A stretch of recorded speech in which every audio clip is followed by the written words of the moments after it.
Hello, ഞാൻ ജയദർശൻ. ഞാനിവിടെ പറയുന്നത് ഞാൻ 8ാം ക്ലാസ്സിൽ പഠിക്കുമ്പോൾ സ്കൂൾ ലൈബ്രറിയിൽ വെച്ചുണ്ടായ ഒരു അനുഭവമാണ്.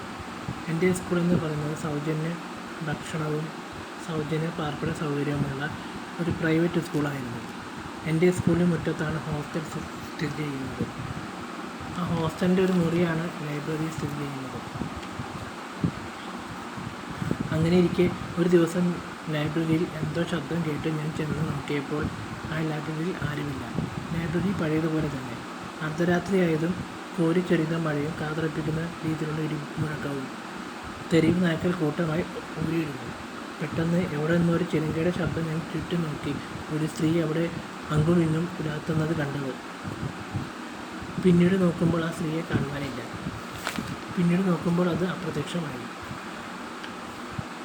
അങ്ങനെയിരിക്കെ അവിടുത്തെ പ്രധാന അധ്യാപകനും കണിശക്കാരനും മുൻകോപിയുമായ വെള്ള കതർ മുണ്ടും ഷർട്ടും ധരിച്ച് ചൂരൽ വടിയുമായി കോതഭാഗത്ത് നടക്കുന്ന വേലായുധൻ മാഷിൻ്റെ അരികിൽ ചെന്ന് കാര്യം പറഞ്ഞു. മുമ്പൂടെ ഉണ്ടായിരുന്ന എപ്പോഴും കാമഭ്രാന്ത് മൂത്തിട്ട് നിരവധി പെൺപിള്ളേരുടെ നഗ്നചിത്രം എടുക്കുകയും അവരെ ലൈംഗികമായി ശാരീരികമായി പീഡിപ്പിക്കുന്ന ഒരു അധ്യാപകനുണ്ടായിരുന്നു. തമിഴ്നാട്ടിൽ നിന്ന് വന്ന അധ്യാപകനാണ്. അവരെ കണ്ടാൽ തന്നെ വെടിയേറ്റ് മരണപ്പെട്ട വീരപ്പൻ്റെ തനി പകർപ്പായിരുന്നു.